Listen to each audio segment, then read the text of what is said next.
Well, that's not fair. At what point did you think during fall camp, I'm probably going to redshirt, and then when did the coaches come to you and say, yeah, you got to play? During fall camp, it wasn't a matter of whether or not I was going to redshirt or not. It was just a matter of me trying to get better.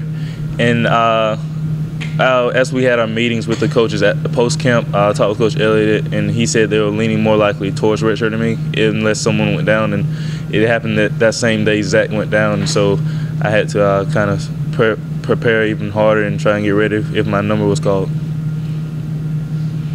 All right, so Zach goes down. What's going through your head now? You think, man, I got a chance to contribute to this team. It was a matter of me just putting myself in the best position to help the team. It wasn't a matter of me trying to earn a starting spot right away. I mean, of course, that's the goal, but just trying to get better and work with the guys and just learn as much as I can from DJ being the veteran, and Zach, he knows the offense well. And, I mean, they just all know so much, and I can learn as much from them as I can. So that's more of what it became to be, just me trying to learn to be prepared. So what becomes the goal for the rest of the year? Be ready when my number's called and putting the team in the best position to win. Did you think you would get in at Georgia? Were you disappointed that, chance?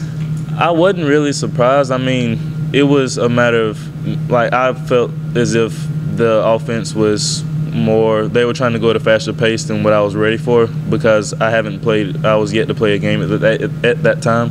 And they were doing some schemes and stuff that I can't say I was necessarily ready for. I mean, I was still learning them. And as far as everybody else out there already knew them, they had them, like, they just knew them off the back of their hand, and I was still having to process it all as they were being called. So it was just a matter of me trying to learn it and being on the correct pace. And you took more snaps as a quarterback in high school, right?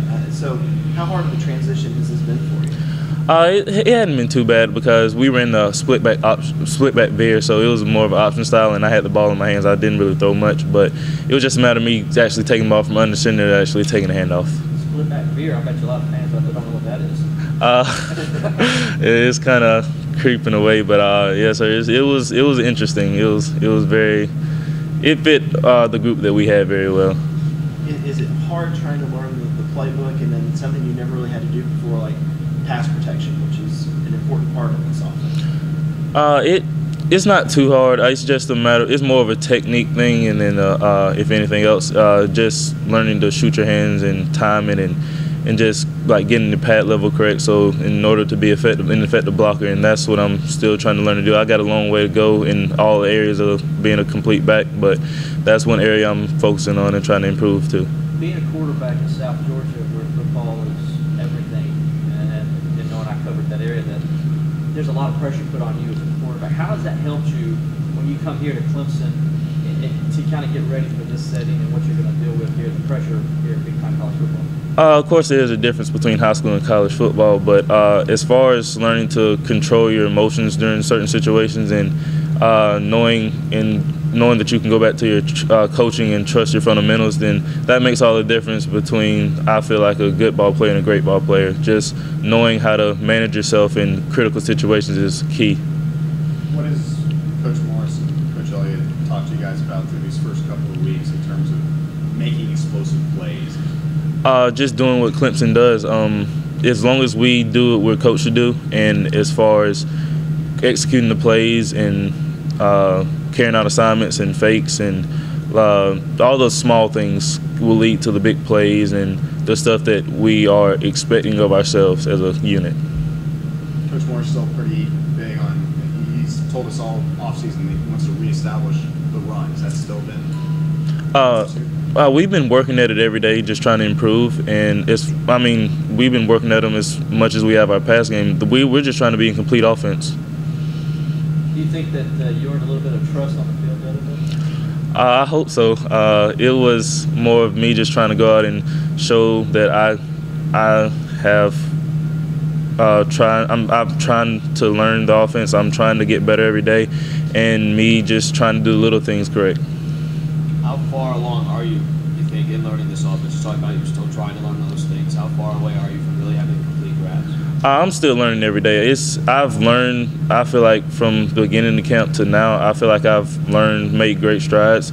But at the same time, I'm not where DJ is. I'm not where Zach is. I still know that there's more that I can learn, and I'm just going to try and learn from them and learn from Coach Elliott and Coach Morris as much as I can, so I can, when I get to that point in my career, that I can honestly, like, I can sit there and they can call a play, and I can know with 100% right off the bat that this is what I'm supposed to do, and I'll know that I can execute it.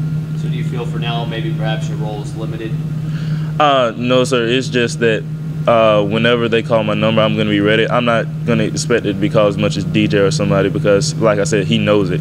But the bit I do know and the bit I'm going to learn, because I do plan on, like, I'm never going to stop learning it. But as time progresses, I feel like, and I earn more trust with it, then my number will be called more. What's the easiest thing about this offense, and what's the most difficult thing about this offense? The easiest thing about the offense is not as complicated as I thought it was going to be coming in. I actually picked up quicker than I thought it would. The hardest part is, of course, is kind of making the transition. Well, it has been for me. Instead of being under center, like I said, and taking snaps, to actually being offset and having to learn different assignments and what everybody's going to do, and trying to go out and do my part to help the play be executed. What were your reads as this looking at your quarterback? What were your reads when you played quarterback down there? What did you have to read when you went to line scrimmage? The down linemen, what kind of front they were in, and didn't really have to read in many secondary players, but just the front, like the front seven or front eight, just trying to pick them up and where they were to see if we could run the play one way or if we had to switch to the other side. What's your read with Coach Morris's offense when you're behind the quarterback? Still reading the down linemen, but now I'm reading more corners and safeties to try and pick up blitzes and stuff. And I mean, just as in every offense, trying to read the defense and see where pressure's going to come from, or if I need to adjust my route or anything off any pressure. You've got family that's been through this before. Any advice since this has all happened, that, you know, losing the red shirt, being able to play, you talk to those guys? Like I said, they just told me to be ready, practice every day, have a mentality of I'm going to get better each and every day, and go out there and do what I've been coached to do, and pick up little stuff, because that's going to help the difference in being a good ball player and a great ball player. Little things. Looking forward to Florida State in 2 weeks, and if so, I'm sure you are, and at the same time, you like having these 2 weeks to get ready to play a team like that. Yes, sir. It's going to be a great game. Florida State, they've earned every right to be the #1 team in the country. And it's not going to be easy, but I'm not going to say it can't be done, because I believe in our team and I believe in our coaches. And as long as we go out and we play Clemson football, then we can give ourselves a chance. How much family do you have down there? I hope a lot with it being so close to home, but I'm looking forward to it. I'll look for them after the game.